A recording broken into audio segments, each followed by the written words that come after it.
This is the Puck Poolies podcast with Matt Larkin and Stephen Ellis.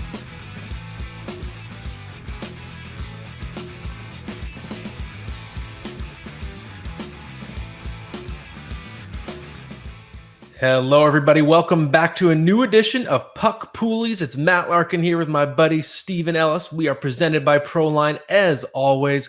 And Stephen, let's kick it off as usual. Tell me what's going on in your league, my friend. I shouldn't say finally. It's now the second time I've now lost this season.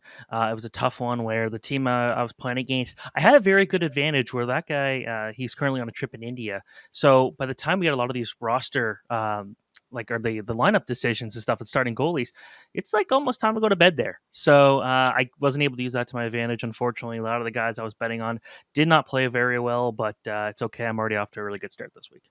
That's good. I know what you mean about the time zone advantage. I have a South Africa guy and a Dubai guy in my league, so it is harder for them. My league was exciting. I was against Michael Bublé, the first place team last week. He was bragging all week. He was beating me. Going into Sunday, he was thinking he was going to win every single category, and I came back and beat him on Sunday. It was oh so sweet. His goalies imploded in that crazy Jets game that was like 7-4 because he has Winnipeg goaltending, and I beat him. I slayed the dragon, and now I'm back in the division lead. And now what I'm trying to decide is whether to trade Trevor Zegras. I don't want to sell too low. He's not doing what I expected him to do, but it's a keeper league, so I'm a buyer team. Maybe I'll sell him. I got to think about that one. So let's dive into the pickups, Stephen. What's going on? All right, we're going to start with, of course, the shallow pickup of the week, and we're going for goaltender FILIP GUSTAVSSON. Yeah, it's weird for me to say a goaltender in a timeshare is worth picking up in a shallow league, but this is a sign of the times. Timeshares among goaltenders in the NHL are so common that a guy who's in a 1B role can even be usable in a shallow fantasy league. And we're seeing a pretty even split between him and Marc-Andre Fleury in Minnesota. I know Fleury has picked up his play after a really poor start, but we're still seeing an even timeshare. I'm seeing in the last month, GUSTAVSSON 943 save percentage, 1.60 goals against average. He's only 24 years old. Marc-Andre Fleury is 38 years old. So even if his game's getting back on track, there's going to be some load management there, I think, for Fleury to keep him fresh for the playoffs. So I think you're going to see this 50-50 split continue for the foreseeable future. And GUSTAVSSON, he's showing some upside. So I think he's absolutely worth starting whenever he's playing right now. All right, this one, the medium pickup of the week is Scott Laughton from Oakville, Ontario. I remember watching him playing a lot of hockey when I was growing up in Oakville. So why do you like him? Yeah, Oakville Shadow. That's me too, and Nick Alberga as well. So Scott Laughton, I wrote down John Tortorella, coach's pet, but we're seeing his career ice time is, I think it's 13 minutes and 54 seconds, or it was going into Monday's game. And he's up over 18 and a half minutes this season in Philadelphia. He's being used in all situations, and he's become sort of like a poor man's Sam Bennett in banger leagues, where he does a little bit of everything, available in 80% of leagues. And his 82 game pace going into last night's action was 26 goals, 46 points, 175 shots, 198 hits. So you're getting that nice little stat buffet. It's going to be someone who obviously fills out the depth part of your roster, but I just like that he contributes a little bit of everything right now. And there's a tiny bit of pedigree. You don't think of him as a skilled player, but this was a first round pick. He's sort of spent most of his career as a grinder, but it's not like he has no skill. So he's getting a bit of a bigger opportunity now, and he's sort of running with it. All right, next question, or next topic is the deep league pickup of the week. And this was actually going to be my prospect to look at this week, but I've changed my mind, mostly because, hey, he's now in the NHL, but I like it. LUKAS REICHEL. Yeah, and LUKAS REICHEL, you can also look at Steven's NHL Prospect Roundup on Daily Faceoff right now, which touches on REICHEL, who got his call-up. And last year, I thought he already showed everything he needed to show in the AHL. He had 57 points in 56 games. This year, he's back there again, which surprised me to start the year. 36 and 32. First game comes in, called up to the NHL on the weekend, gets a goal and 2 assists, 5 shots on goal, immediately thrown onto that first line, which I love to see. And yes, you could argue that the Hawks are going to dismantle. They're going to remove a lot of their best pieces in the weeks and months to come as the trade deadline approaches. So there might be no Patrick Kane or Max Domi or Jonathan Taves, Andreas Athanasiou. That's true. But REICHEL is showing flashes of a player that can create offense on his own. And I don't think he's going to be hurting for opportunities. So to me, this is someone who's going to be probably a top 6 forward for the rest of the season, at least once the Hawks start making trades, if not already right now. So in a deep league, I think there's some upside. I don't think there was any rush to keep him there, but obviously just kind of seeing what he's been able to do in the AHL. He's the top U21 player in terms of points. I think he's second in U25 scoring. So this is a guy that's putting up incredible numbers. I think at this point, we're not going to see much more AHL action for him. And for the WTF pickup of the week, and of course, just like every week in this guy is not taken in my pool, Robert Thomas. And it's funny. So Robert Thomas is a guy, he's available in 42% of leagues. And he's someone that I occasionally harp on in fantasy circles because I call him a 2-category player. He's really helpful in assist and points, but he contributes very little in other categories. But it's all relative. If you're in a certain size league where you need guys who are just point per game players, then of course Robert Thomas is valuable. And I think it seems like, again, 58% of people don't own him right now, 58% of leagues, I should say. And I don't know if they're forgetting what he did last year. He had 45 points in his last 35 games. So he can show when he's really on a heater, he can be quite dominant, and 28 points in his past 27 games. So he's already producing it better than a point per game of late, or the sample size there is a couple months. And it doesn't seem like losing Ryan O'Reilly and Vladimir Tarasenko from the lineup is hurting him. He's a puck distributor. He can make others around him better. And I think he's going to be quite a major asset for assists and points going forward. So I think you want to ride that wave. And I think this season is weird because being a point per game player doesn't matter, or doesn't mean what it used to mean, because scoring is up. But that might be depressing his value a little bit. And I think he's going to be better than a point per game for the rest of the season. So you might want to catch that wave before it gets too high like it did last year. All right. And the tip of the week, and this is one where last week I was talking about, hey, I should trade JT Miller, and I was trying to make it work out. And then the trade never actually happened because the person I was trying to make a trade with ended up hearing this, hearing what I had to say about him. So this is where you come in. Yeah, this is a thing that happens all the time. I've been guilty of it as well. It's when you're in a trade negotiation with another GM and you're trying to explain why you want this player, but you're also trying to make sure the offer's fair, and you start saying negative things about the player you are trying to get. So you're saying, oh, he's a regression candidate. His shooting percentage is high. He's always going to get hurt. That injury's coming. Oh, his line mates aren't very good. And then basically you just start trashing the player. And then you have the other GM might say, well, why do you want this player? You're just telling me all the things that I shouldn't like about him, and that's why I should give him to you for free. It just offends the other GM. Then you get this battle where the other GM is going to start insulting your player, and you're just going back and forth, dumping on the player that you both want. Like, you're just lying to each other. And I've said that. I'm like, wait, let's just stop dumping on each other's players. Like, we're trying to make this trade because we each want that other guy. So stop lying to each other. Be honest. Admit that you like this player and that the player has attributes you want. I think the only time that it's fair to criticize a player you're potentially getting in a trade is if someone is really trying to sell you on that player, which can obviously arouse suspicion. If you didn't ask for a certain player and this GM is bringing him to you saying you really should acquire this guy, then you can say, well, I don't know. What about this and this and this? But when you're trying to get the player, it's just poor form. And then you just get this negative negotiation that leaves a bad taste in the other GM's mouth and your mouth. You end up just squabbling, and it's not fun. So don't do it. All right. I like that. That's it for all the opening topics, and we have a very special guest today.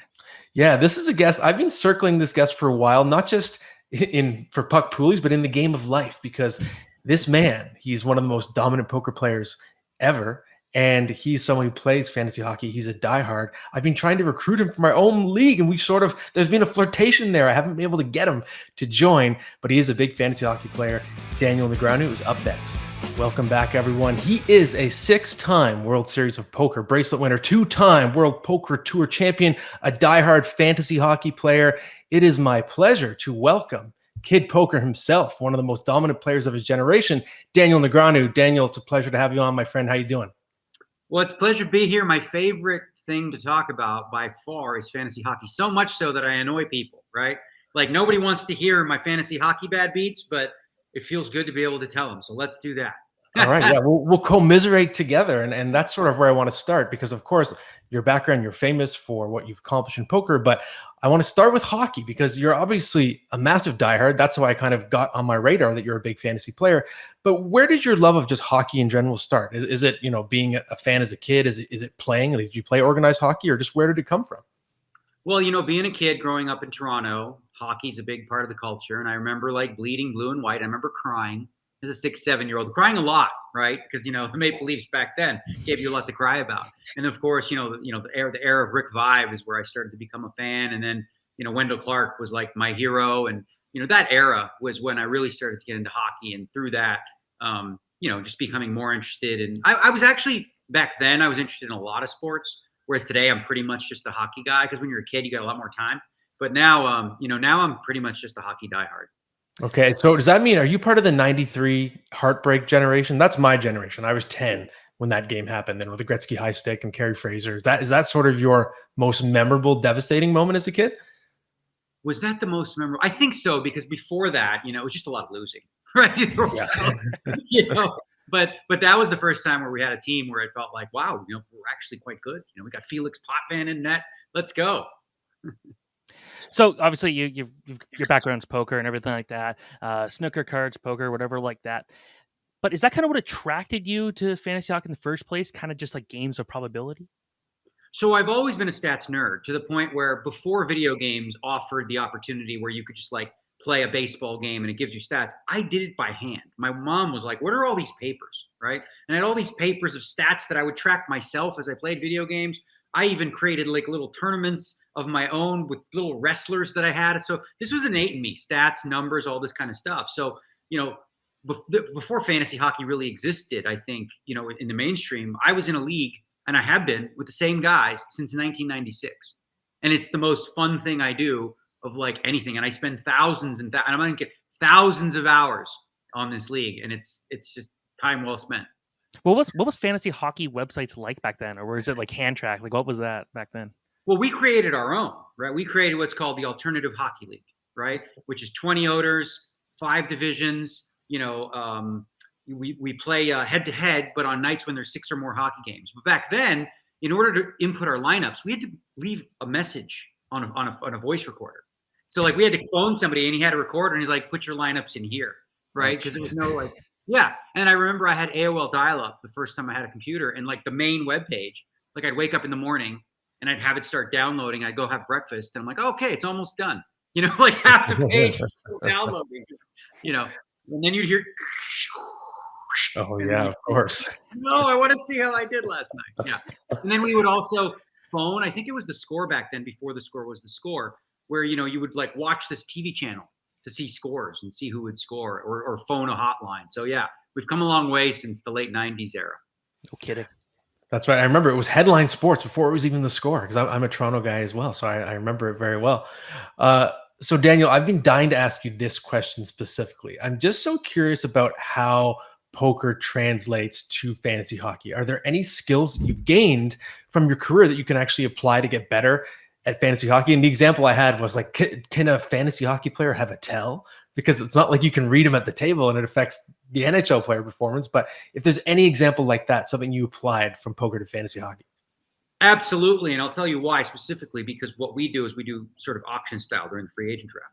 But as a poker player, one of the things that you're comfortable with is numbers, statistics, math. So looking at underlying numbers, not just seeing like, oh, this guy scored 6 goals. But how has he done that? Oh, he had 9 shots and scored 6 times. Okay, probably not going to be able to keep that up. So a poker player innately is going to be good at that. As far as the auction aspect, what we do typically is, we have contracts. It's a keeper league, of course. I have Jack Hughes until he's 34 years old. He is going to be on my team till he's 34.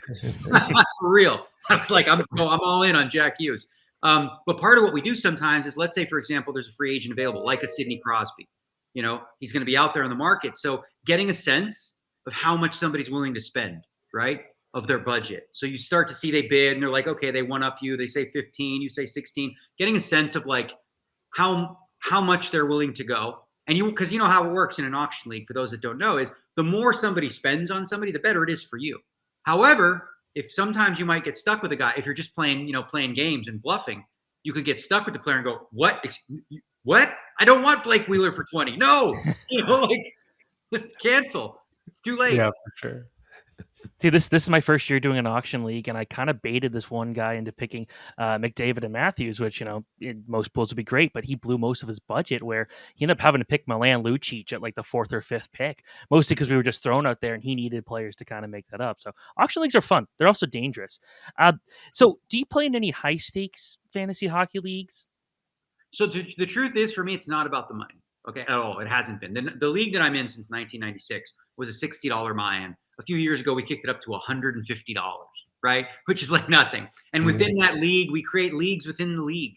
Like I do every Tuesday night, like, so there's 20 teams in the league. Every Tuesday night, the lowest scoring team are eliminated. So it's survivor night. And if you had the highest score, you get the immunity puck for next week. So you're safe, So we do a lot of fun stuff within that. But again, it's not about the money. It's always just been about the bragging rights. And, I'm like, I've got 3 AHL titles since 1996 out of 20, which is second most. And I've made it to the finals 2 years in a row. But this is the year, guys. My team went through a 3-year rebuild, and I'm ready. This is the time. I'm jealous. This league sounds awesome. No wonder I haven't been able to get you to join ours, because this is fun. And like Tuesdays sound really hardcore. Like I'd be nervous all day getting ready for the Survivor format. That's outstanding. I love it. I wanted to ask you as well, Daniel, just about the Vegas Golden Knights, because I know you are a very vocal proponent of just getting them there in the first place, and you've been passionate just in your tweeting and talking a lot about the team since they've arrived. I always thought of you as like the most perfectly qualified Golden Knights fan, because you're the perfect merger of the two worlds, right? Poker, Vegas, and hockey and fanhood coming from Toronto. So I'm curious, just what has your experience been like in this first half decade, and just seeing the team rise up, and has the fanhood changed for you since that first crazy year? Unfortunately, a lot has changed here. I mean, it was a storybook Cinderella thing, right? Where, people were writing pieces about the Golden Knights saying that this would be epically the worst team in history, right? Like there was a Deadspin article that showed all the reasons why it would be the worst team in history. Not only were we not the worst, we won the division, we went to the finals, had a real chance, to win against Washington, and it didn't come through. But then what happened? It seemed like the entire league and everybody was kind of rooting for us, except those that were jealous. Oh, the same people that were saying it's going to be the worst team in the league saying, not fair, the rules gave you guys a great team. I'm like, you didn't think so at the start of the season. Yeah. But what this team proved, is like with a coach that they believe in, which was Gerard Gallant, and a group of misfits who all have something to prove. And there's really less, it's less about ego. It's less about anybody sticking out. The way in which the team's payroll and structure is kind of, across the board pretty similar. And then you have at the forefront, you have Marc-Andre Fleury, the most likable hockey player in the world. Like he just is. Like everybody loves Fleury. He's a glue guy, not about his ego. He keeps the locker room fun and whatnot. And I remember that first year when we got Ryan Reeves, this wasn't a tough team. And they brought Ryan Reeves in the first game. He's like knocking out 4 guys, taking 15 minutes and misconduct penalties. And everyone in the crowd's going, wait a minute, what was this? What's going on here? He settled in a couple games in, and he also became part of the glue. What happened with that glue and that core, the nucleus, the most beloved players on that team were shipped away unceremoniously in really kind of like, I guess, ways that really upset the fan base. First it was Gerard Gallant, who, just took his team to the playoffs 2 years in a row, was scheduled to be the all-star coach. And then they lost 4 games in a row, and you chop the head off Gallant. You're like, whoa, wait a minute.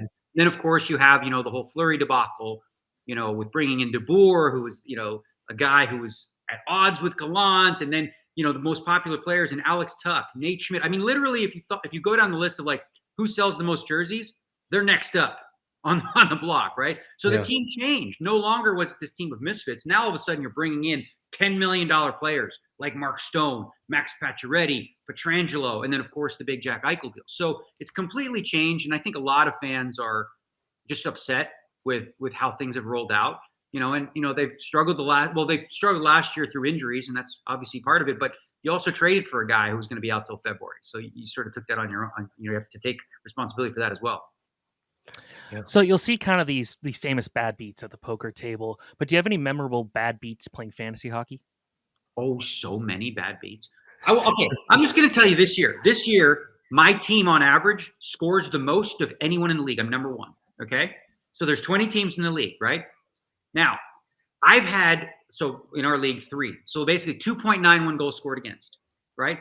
Myself and 4 other teams in the league average that or better, right? But against me, all the drudges of the world, they just seem to score in bunches.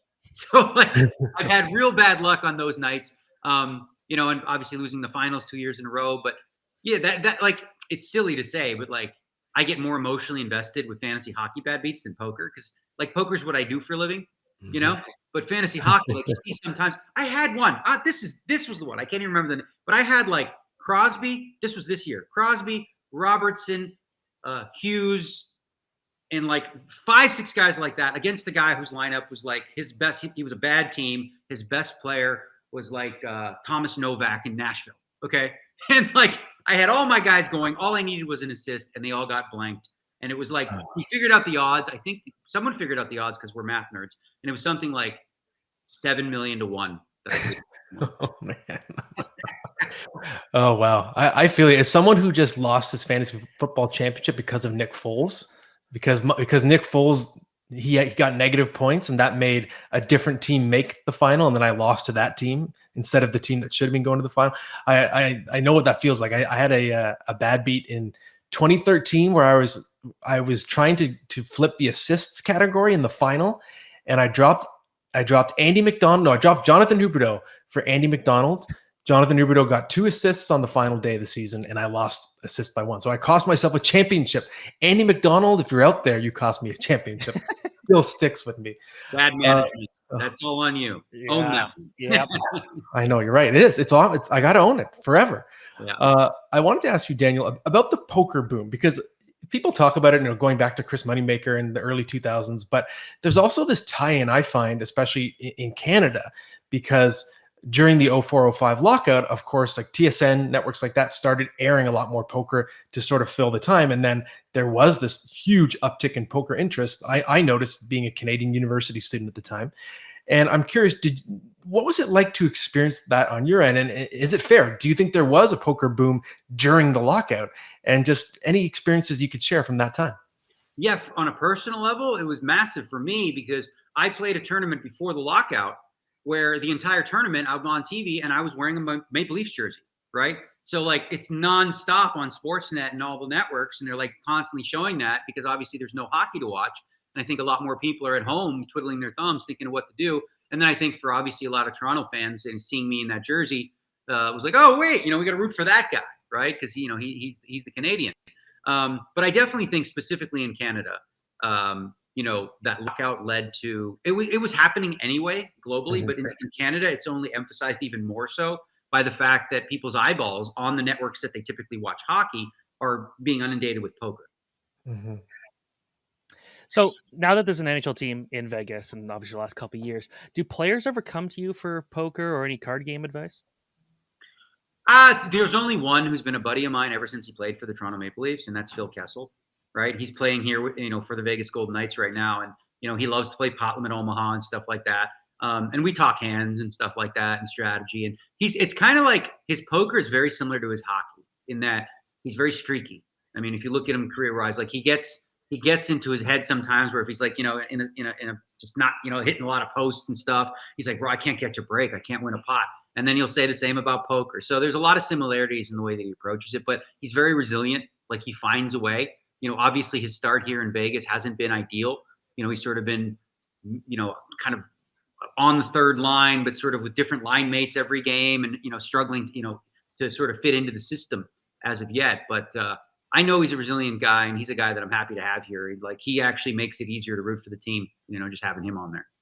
For sure. And I'm with you, Daniel. I've sort of been viewing the Vegas Golden Knights as the team that kind of treats players like cattle, is how I put it in recent years. So I feel for any fan of the Golden Knights. It's probably harder to cheer for them now than it was in the past. Daniel, I think that's it for today, but thank you so much for coming on. It's awesome. I've been wanting to talk fantasy hockey with you for a long time, and maybe you're still my white whale. I'll try to get you into the Larkin Hockey League one of these years, but for now, enjoy what sounds like an awesome league. What? Send me the rules now, and I'm going to prepare, and I'm going to study for it so I can dominate your league. I want to know what guy. You're not using penalty minutes, are you? No, we're not. No, we got rid of them years ago. No, we're banger. No. We're hits. Like here. Blocks. Oh, my guy did something stupid. Here's a couple points for you. No, exactly right. You don't want to reward that. So I'm with you. If that's a selling point, I'm gonna send you the categories. Please do. All right. Okay, thanks, Daniel. All right, Matt, I'm going to switch things up. Usually you lead in after the guest, and Daniel was fantastic, but I want to share a story because he mentioned kind of something about penalty minutes being a part of fantasy hockey, and it's something where back, I want to say, I can't remember the year specifically, but it was the year when like Evgeny Malkin was like either first or second in scoring. And we really put an emphasis on too many categories. And one of them was penalty minutes. This is back in the days when guys would go out there and get 200 penalty minutes. And I went out there and picked Jody Shelley first overall. And I think it was with the Blue Jackets at that time. And Jody Shelley was not a good hockey player from an the important parts of the game, the goals and assists, but he got lots of penalties. So my fantasy league did not go that well. That year also, I believe it's both Jerome McGinley and Malkin didn't get drafted because it was a salary cap league. And at the time we were using real NHL salaries. And so you wouldn't pick really good players because you were trying to build a team that made sense from a fantasy perspective that also it's again had to be salary cap compliant at the time when the cap wasn't that high. So like two of the best players in the league that year just they weren't in it. But Jody Shelley was. You're no stranger to the zany league. I was in a fantasy football league once where I tried to tell the commissioner right before the draft. I was like, dude, you look at your scoring systems. Kickers are worth more than literally every other player. And he's like, no, don't worry about it. And then I just drafted the best kicker, whoever it was at the time. And then I won the league, and my kicker scored more points than like LaDainian Tomlinson. It was so dumb, but I proved them right. Yeah, it was like my league this year. It's like you almost like there's a better, like if you don't have two goalies playing, drop a defenseman and just lose that extra roster spot to bring in a goalie. All our goalies this year are just dominant. Like if you look at the top guys to add, and it's like the top 8 are goalies, and some of them are even backups on their team. Mm-hmm. Yeah, it makes sense. Well, let's switch gears now to talk some prospects. Steven, who do you have your eye on this week as somebody to watch for in the call-up zone? Well, I'm going to go with somebody who just got sent down and actually just got traded, Shane Wright. And this is a guy that I still believe he was the best prospect from the 2022 draft. And obviously now he's going to the OHL, going to Windsor after getting traded from Kingston. And this is someone, when he's confident, very few players can play at the level he can. The way he thinks the game is so smart. And I've been beating the drum on him, defensively, I think he continues to get better. Didn't go out there and blow anybody offensively away from the World Juniors. But I think the issue was also Connor Bedard just did what Connor Bedard does, and it made it unfair for everybody else. Because I thought Shane Wright still had a pretty solid tournament. He had a very good championship game. It was like when they needed him to play well, he did. So I think right now is a good time to buy low on Shane Wright. I think if he was going to be going back to the NHL, he would have played some games, but there was no real reason to rush him back. Let's just make it so, he played only 8 games, move the contract back next year, the entry-level slide, and let him go and play for a championship. He'll have that now in the OHL. I think that's great. Get that confidence back. He just won the juniors, and he was playing really good hockey in AHL before that. So I think his confidence is getting to a good level. But if you don't kind of follow a lot of junior hockey, you might just think this is a huge demotion. And I don't necessarily think it is. I think this is just a chance for him to show really what he's capable of. And I think you could buy low on him. And I think a lot of people, again, who don't follow prospects will say, oh, like this is one of the top prospects. He was ranked as number 1 heading into the draft, didn't go number 1, and then didn't play well. Is he a bust? I don't think so. I still think there's a very bright future for Shane Wright, and I think you should get on him right now if you can. So I'm curious then, Steven, if Shane Wright doesn't dominate the rest of the year, because he was very hard on himself. I remember being there at the draft, and he was hard on his own play last year in Major Junior. If he doesn't absolutely just look like a man among boys the rest of the year, are you then worried about his long-term prospects? See, that's the thing. That this team he's going to a Spitfires team that's had no issues scoring. So I think I'm still not concerned. We're still talking about a guy, he's just 19 years old. Like this is still a guy that for years we were hearing his name. So let's not forget, and this is not exclusive to him, but a lot of prospects did miss an entire year of hockey due to COVID, and I felt like he had to play too much catch up. I think if he had that extra year, I think we're still talking about a guy that does go first overall, and there's no concern about his play. But I'm confident that he's going to go right into that top 6. That's already really good for the Windsor Spitfires, and I think that he's going to have no problem being a star player. Okay, I think you're right, but it'll be very interesting to see what happens the rest of the year. Now let's switch over to our best bets segment presented by, of course, PROLINE Plus. First, a word from our lovely sponsor. PROLINE Plus is not just another sportsbook, being the only one that gives 100% of profits back to Ontario, back to the government. It is your local trusted sportsbook for over 30 years now, offering Ontario sports fans more ways to play in-store, online, or take the game on the go with the PROLINE app. With your favorite sports and events right at your fingertips, download the PROLINE app and bet in-app with PROLINE Plus today, or head over to prolineplus.ca to learn more. And as I always do, Stephen, I do head over to the PROLINE Plus app, and I find what I think is an exciting bet. And it's funny, I was already eyeing this one. It wasn't ready in the app yet, so by the time you're listening to this episode, it should be there, because you can't always look set like too many days ahead. But I was looking at the Oilers and Ducks on Wednesday night, and that was before the Oilers got embarrassed by the LA Kings on Monday night. So now you have an angry Oilers team, an embarrassed Connor McDavid, going to play the Anaheim Ducks, the team that leads the NHL in shots allowed, chances allowed, high danger chances allowed per 60 minutes at 5-on-5. So the worst defensive team in the NHL across the board against angry, embarrassed Connor McDavid. Oh my God. So I'm not just looking at a traditional bet like a money line, something like that. I'm looking at a special bet, and this one is called Race to 5 Goals. So you're going to get much better odds on that, much better return if you place that bet on the Oilers to be the first team to score 5. They might get 5 in the first period, man, the way this game is setting up. So I really like that bet. It's a fun bet, too. You get to watch the game and cheer for the Oilers to score 5 times, which I really think they have a realistic chance to do it. Just the conditions are absolutely perfect for the Oilers to go nuclear against those poor Anaheim Ducks. So that is my bet, Steven. I don't think Anaheim Ducks fans will find that a lot of fun unless you actually want to make some money. I feel like this is a pretty solid bet. Also, last week you predicted Latvia to beat Austria, which was not a crazy prediction by any means, but they did. It was free money. Like I said, I was due for a win. My first couple betting segments were embarrassingly bad. It was a swing and a miss, but it was free money last week. I think this 5-goal thing for Edmonton, it's not quite free money, but I think it's a fun and it's a realistic bet. I would not want to bet against it. Mm-hmm. So. Okay. Well, let's switch gears again, Steven. It's time for some listener questions. And what do you have for us? All right. Our first question comes from Stephen Lalonde. What should I do with Kochetkov? It's funny. This is one of the questions I've been asked the most all season long. It's come up in the fantasy mailbag we do with Nick Alberga on Daily Faceoff. I think it's come up multiple times. And it makes sense because you have this weird logjam situation with Freddie Anderson, Antti Raanta, and Anderson's coming back soon from his injury. And what makes it complicated, of course, is that Kochetkov is waiver exempt. He's the only one of the 3 who is. So it stands to reason when those 2 come back, he's the only one they can send down to the AHL. That said, if you have a bench, I hope you have a bench. If you're a Kochetkov owner, I really hope you have a bench because you do want to hold on to him. I just think he's been too good to not be part of their plans. They've also re-signed him to that extension, paying him $2 million a year. So he's clearly someone they see as part of the long-term solution there.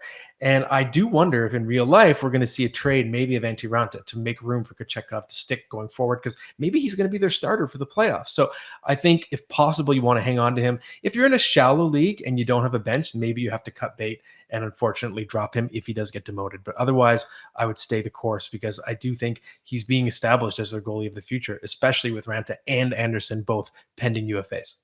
Is he a starting goalie next year of the Carolina Hurricanes?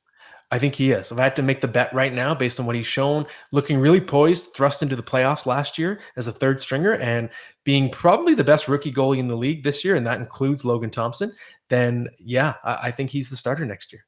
All right. I like it. Reese's Cleases, fantastic name. Which goalie would you keep the rest of the year? Matt Murray or Darcy Kemper? Well, Reese's Cleases, you got a great name. But I think you've had too many Reese's Cleases because this is, I don't think, a very difficult question to answer here. There you go. Steven's got some in his room. To me, it's no contest here. The Leafs, yes, they are a better defensive team than Washington. They're one of the better defensive teams out there. But there's just so many other reasons to prefer Kemper. Matt Murray, of course, has that rich injury history. His play has started to tail off of late. And he's in much more of an even split with Ilya Samsonov, whereas Darcy Kemper has more of the net to himself. Charlie Lindgren is a good backup, but he's not a threat for starting duty. And Kemper's just been really good. I think the last I checked, his save percentage was .920. So he plays more than Murray. He's less of an injury risk, and he's been arguably better than Murray anyways. So to me, this is quite an easy choice. And don't spend too much time worrying about it. Just go Kemper. Yep, I like that one. Next question comes from Samuel Cross. Lucas Raymond hasn't been as good as a sophomore as he was as a rookie. What are your long-term expectations for him? I want to hold on to him as one of my keepers. Yeah, it's a tough one. He has been a bit confounding this year, and I am a big fan of his. And he's just a really intelligent player, dynamic player. I've mentioned before on some of our other shows that I did a long story about Lucas Raymond when I was still with the Hockey News, and I talked to Jeff Blashill about it. I talked to just different members of the organization to learn more. I think it was Sean Horkoff I talked to as well to learn about just how they feel about Lucas Raymond, and they love him. They just think he's so studious and confident, and I just think he's a dynamic player. To me, he's going to be a regular 80-point guy in the NHL. Maybe not that much more than that because of his two-way game, so it could be sort of a Henrik Zetterberg type of career for Lucas Raymond. I'm disappointed in that regression for sure. But if you just look at the Red Wings roster, yes, they added a lot in the summer and they're on the rise. They have some great prospects, but just the overall talent at forward, it still has a long way to go. I still think that Lucas Raymond will gradually get better help around him and his numbers will go up. So he's just 20 years old. Last I checked, his pace was 50 points. It's not terrible for a sophomore, especially as young as he is. So I think he is a hold if you have him in a keeper league. And if you don't have him in a keeper league, I think it's a great time to buy low. In my own league, he was dropped, which shocked me. And then he got scooped, of course, by one of the shark GMs that had a high waiver priority. So I would not give up on him. And he's still on pace for 50 points this year. And like, again, a couple good games could change that. And maybe he's closer to that 57 game pace. So, while it's a slight step down and not an improvement like you would expect in a second year player, I'm not worried one bit. This is a guy that, I think what we saw last year to me was a bit of a surprise. I thought he was going to be one of the best prospects, but this was a guy that still wasn't trusted by his own like Swedish league team to play a lot of minutes, and then was instantly thrust into a top scoring role with the Detroit Red Wings in the NHL. So I feel like that was a bit more of an anomaly, and this is kind of what we should have expected at this point. So I'm not worried, but I think that Detroit's got a good one on their hands. And I believe the last question comes from Jared Kruger. Do you think Bo Horvat can sustain his high scoring rate past this season? I believe right now he's on pace for like 60-something goals. Is this just another case of a pending free agent trade target turning on the Jets, or is he finally becoming the real deal? Yeah, it's funny. Next to Kochetkov, this is probably the other question I've been asked about most this year, and there's no chance that he sustains this. So his career high is 31 goals, and he's on pace for last I saw it was 61. So Bo Horvat doubling his career high in goals, which he only just set last year, and he's in year 8 or 9 of his career. And I say that with the disclaimer that he has improved a lot. He's sort of found his role in the NHL as a goal scorer on the power play, a net front presence who's really strong in the bumper role, as Frank Saravalli wrote in his analysis on Daily Faceoff this week about Bo Horvat being traded. So I do think he's leveled up as a player, and I think he could be a 30, 35 goal player for several more seasons. That's possible, but 60 goals, like what is going on? And it's right there on the page in the shooting percentage. It's 24.4%. His career is 14.1. I think the highest career shooting percentage in NHL history is, I don't know, it's like, or at least in this generation, it's like 17 or 18 or something. I think it's Stamkos or maybe Draisaitl. But 24.4, that's impossible. There's just mathematically, he cannot sustain this pace. So he is a huge regression candidate. He's a massive sell high, and it doesn't mean he's going to have a bad year or a bad finish to the season. He might just score at a 30-goal pace in the second half rather than a 61-goal pace. What? Are you kidding me, man? So, yeah, sell him if you got him. So, all right, that's it for the questions. Okay, we're going to finish it off, of course, with the starting lineup. And if you are familiar with Stephen Ellis's work and his hockey-adjacent work, he, of course, is the king of the doodle drawings to sort of show highlights in the middle of a game. He also is the king of finding really weird, obscure versions of hockey that aren't always even played on ice. So I want you to give me your top 6 non-traditional versions of hockey. Well, I'm going to start it off with the one that I played the most and I'd say I was the biggest fan of, and it was ball hockey, which is not totally crazy, but I've played against some pretty quality players in ball hockey, including Connor McDavid in one game. So I could say ball hockey is something I absolutely love. Number 2, I'm going to go with unicycle hockey. And I did write a story about that a couple years ago. And the one thing they do is they play on unicycles, and unsurprisingly, at least the Toronto chapter, which is one of the biggest chapters of unicycle hockey, was started by a former clown. So, there's that. But they actually light the ball on fire sometimes and will play with it like that. I don't know why, but it looks really cool. I have some cool pictures I took of that. I actually am probably the only person with a 360 YouTube video of people playing that. I put it in the middle of this game, and guys were deking past my very expensive camera, which I don't know what was going on in my mind that I wanted to put an expensive camera between a bunch of people on unicycles, but I did anyways. Number 3, I'm going to go with mini sticks.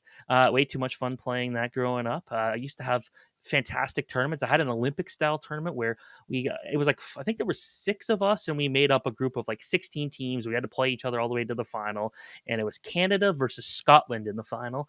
And Scotland beat Canada this one year. I was Canada. My brother was Scotland. He scored a super sweet goal. Didn't matter. Next one I will go with is foot hockey. And this is one we used to play all the time in elementary school. It's basically just soccer at that point, but it's a tennis ball.